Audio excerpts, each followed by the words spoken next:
to go.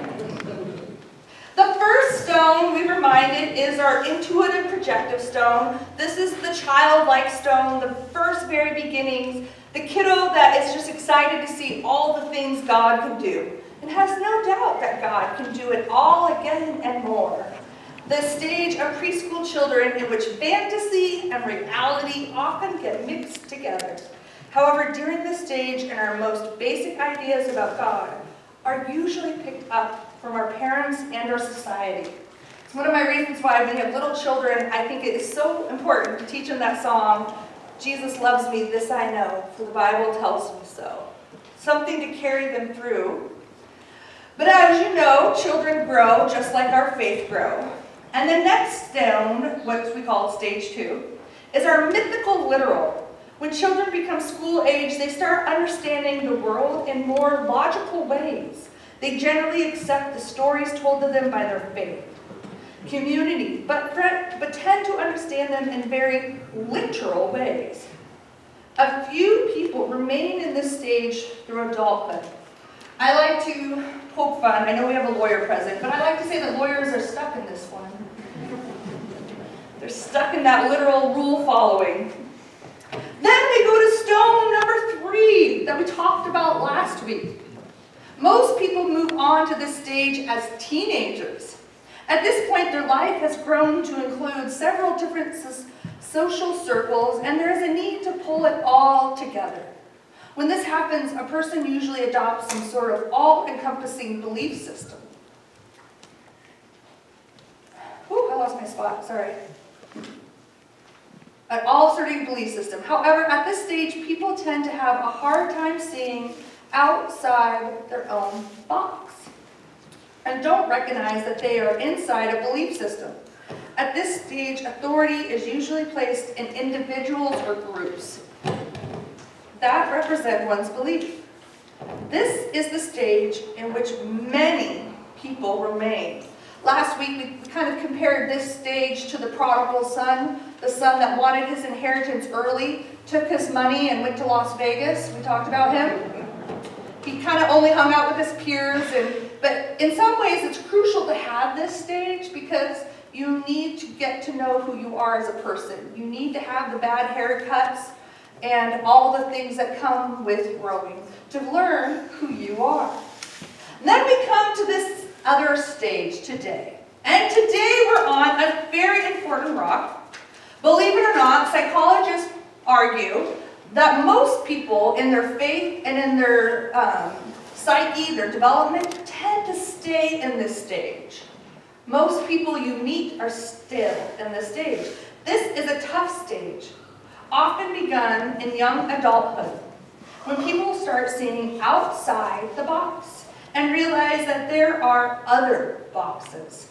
They begin to critically examine their beliefs on their own and often become disillusioned with their former faith. Ironically, the stage 3 people usually, these folks, think that stage 4 people have become backsliders, when in reality, they have actually moved forward. So rather than breaking rules or following rules or just being kind of self-centered, these people start to see that there's many ways to accomplish the same goal. These people are those really confusing ones that are really bothering the Democrats and the Republicans because they see two sides to the argument. This frustrating group is where most people reside. And I find this encouraging. Now hear me out on this, because most people recognize that two people can be right at the same time and still have different perspectives, right? And we're going to talk about this. We're going to talk about him in relation to Nicodemus. The story of Nicodemus teaches us that Jesus was approached by Nicodemus at night. I've never liked the examples of Nicodemus. I don't know what you were told of Nicodemus, but it always goes something along the lines of this. Jesus is sleeping in his bed, and Nicodemus comes up and throws a little rock at Jesus' window. Jesus gets out of bed, sees Nicodemus, and talks to Nicodemus. Why? Because Nicodemus is too embarrassed to be talking to Jesus in public. I never bought this story.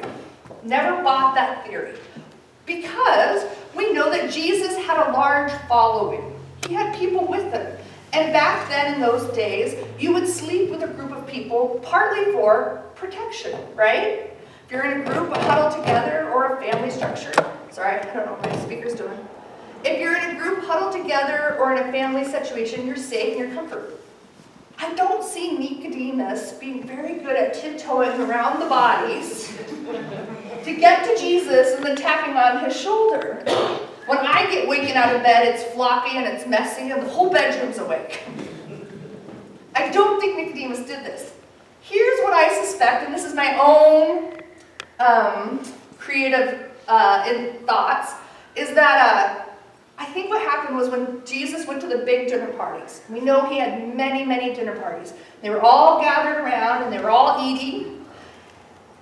And all these stages of people were asking questions, right? There was the children trying to come closer, and Jesus says, bring me the children. And then there was the rule breakers, like, I don't know, you hear of these crazy things like women with many husbands and all kinds of stuff. And then you hear of these other groups, and they were all having these fancy dinner parties. I think what happened was, as the dinner guests began to get tired or take care of their families and wander off into the world, Nicodemus stayed behind. Nicodemus listened the whole night. Nicodemus saw the miracles of Jesus. Nicodemus stayed. And when it was about 2 a.m. and the bars closed, Nicodemus stayed. And he said, I have questions for God. I have some of these questions for you. Not because he was ashamed. He was a Pharisee, yes, very political, and yes, his best friends were plotting against Jesus. But he had real questions. And he wanted a real answer. Now, some people, as you might know, when you go to a party, I kind of saw this at that Christian festival I went to. We would have different presenters or different musicians. Paul asked if I had talked to Amy Jo Levine, and I said, no, I didn't wait in the line. Because the really popular, really great thinkers, they have this huge, long line of people that would want to talk to them and ask these questions. And I'm sure in those long lines, there's some people that want to tell them how fabulous they are and how much they helped their life. And they want to kind of brown nose. And then there's the other Pharisees that want to prove Jesus wrong and be the smartest in the room. You remember those from school. So I think the dinner party had finally come to an end. And I think Nicodemus stayed to the very end. And he was at the very end of the line. Maybe he was ashamed of his friends. Maybe he knew they were wrong. Maybe he just wanted to have some questions answered. I think Nicodemus speaks to most Christian hearts, and this might be why most people stay in this rock or this psychological space that Fowler talks about. Because anybody here ever stay up late into the night with questions for God? You look in books, you look online, you might check on your phone, but at the end of the day, you know the only one that's got the answer you're looking for is God, right? And so Nicodemus stays up late, and he asks these really interesting questions. What do you mean to be born again? What does that mean? Born again. And Jesus is trying to answer him with information that makes sense for his time. He's trying to give an analogy that would make sense. But Nicodemus is honest with Jesus. And he says, God, that doesn't make any sense to me. I still don't get it. And there becomes this impasse where neither Nicodemus gets God and God doesn't get how to explain this to Nicodemus. Because something that is born of the flesh will always be of the flesh, but something born of the Spirit will be of the Spirit. We're going to move on to stone 1 and 2, and we're going to talk about what that spiritual baptism looks like. So I'm going to leave you on a cliffhanger because I want to stay with this group. Any of you ever get befuddled as a young adult and not want to go to the church of your parents? Yeah, it can happen. I'm looking around a room full of many parents whose kids did not want to go to their church. It's very normal and common to make faith your own. You've been on this long journey, you've had a lifetime of religion and thoughts, but then there seems to be these cracks at the top of a church. Not all the leaders were as good as they seemed. Many of the leaders of the church failed us. And there became these questions. I grew up Catholic, and by no surprise there, the Catholic Church failed me as a child. But before many of the criminal cases against the church came out, I was just a child, and I was studying in there, and we studied the saints. Any of you hear of the Saint Joan of Arc? Yeah? She was a famous French revolutionary woman, and Joan of Arc was a saint. But I learned early on in our study of the saints, she wasn't a saint initially. In fact, the church tried her and killed her. In fact, for many, many years, they made up false lies and allegations. And I remember reading of Joan of the Arc thinking, how could the church get this so wrong and then change their mind later? The Catholic Church did this with a number of particular female saints, including Mary of Magdalene. We talked about her. It was only until like the 1960s the Catholic Church realized she was actually a decent person. They got some things wrong. I learned as a young Catholic girl studying the saints that the church gets it wrong. And that oftentimes the ones in power getting it wrong were not like the ones they were judging. And in Joan of Arc's situation, now as many of you know, the English are terrible people. Just joking. I married an Englishman. The English had taken over France for about 100 years, kept them over rule. Much like us Americans on the 4th of July, we just didn't like their tax system. So the English are terrible, and they're overruling a country, and there has to be this time of overthrow. And the French had tried multiple times. Just like my own people, the Irish, tried multiple times to get rid of the English. Now the French had been trying for over 100 years. They were starved in smaller territories, didn't control most of the farmlands, and to make things worse, all the church really did to help them, which is some of what you're hearing to this day is, well, France would go back to having its own country if only you would pray harder. If only you would pay more penance. If only France could become a Christian nation again, a true Christian nation. But people who had worked hard and sent their children off to war got sick of these empty promises. And this woman comes about, and her name is Joan of Arc, and she comes from a poor family. And this girl was odd. She wasn't politically powerful in any particular way, but she did go to church frequently, and she heard the voice of God frequently. Now, whenever we hear that the voice of God is speaking to a child frequently, many people think, well, maybe she's got a mental illness, maybe she's got an evil spirit. But she persisted. I keep hearing God.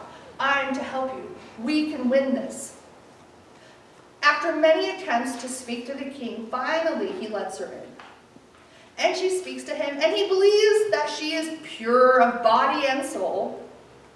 And she leads the French on many successful battles, ones they didn't see coming. And she wins many wars. And she leads out front of the armies, and she does something that you would not expect the French to be in favor of, which, trust me, it wasn't. She made sure that all the prostitutes were removed from the army. She did things that both the poor and the rich found unfavorable. But they followed her because she was different, because she was honest, because she was pure. But as you know, in a war, do you win every battle? No. And as she became less and less popular, and she wasn't winning as many battles, and things began to feel less miraculous, this felt like a good time to pounce. So the enemy does pounce, and the enemy comes not only from the French monarchy and the French government and the French religious leaders.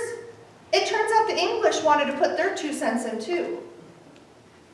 And everybody pounced on her when she was her weakest. And her greatest fear to be burned alive was what to come. I wonder if in that moment she began to truly doubt, just as I did as a child, and the leaders of the church, the leaders of the monarchy, and the people. That night she faced alone. You can still go and visit the tower where her last nights were spent. And that holy night, she could have recanted. She could have. And to be honest with you all, I probably would have. But she didn't. She held true to her belief, and she held true to her faith.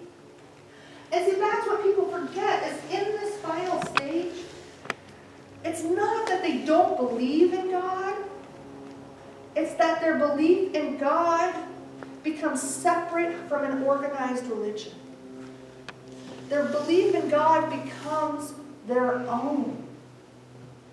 Oftentimes, the other people in these other groups think that this person is sliding back. They're going back on the beliefs in the church. But it's quite the opposite. As any pastor will tell you, or any leader of the church, the strongest people in the church are the ones who believe in God because they believe in God, not because they were a cradle Methodist. They believe in God. Their rock, their foundation, their call of their heart is their God. It's not because a certain pastor was their favorite or because their favorite priest blessed their marriage. It's none of that. Their belief becomes their own. And it becomes a rock inside them that no one can take away. And like that rock, that faith, Joan of Arc held onto it tight. There's arguments that Nicodemus would too come to this final rock, the foundation. We know that some interesting things happened when it came to the burial of Jesus. Oftentimes, you wouldn't want to bury somebody in a public place like where he was. For the same reason why we didn't want to bury Osama bin Laden in a place. Because what happens then? It becomes a martyr, right? A place of worship. Just like Joan of Arc's tower, it becomes this holy place to this group that's trying to overthrow a government, according to the government's perspective. But some of the Pharisees spoke up. And the crypt that Jesus was laid into and did not remain had already been picked out by a family. It would have been a plot that had already been decided. Recently, when we passed Sue Ellen's grave, she has a great plot picked out. It would be like Sue Ellen standing in front of the group, her friends saying, "Take my spot. Give his body my spot." And it would have taken some political finagling to get somebody who was crucified, a dirty death, not meant to be in a holy cemetery, to take that body and then put it in somebody's crypt. There's rumor that that in part happened because of Nicodemus. Because some Pharisees came to find Jesus as their rock. They weren't dependent on the religion. They weren't dependent upon the rules. They weren't dependent to have all the right answers. Their faith became their own.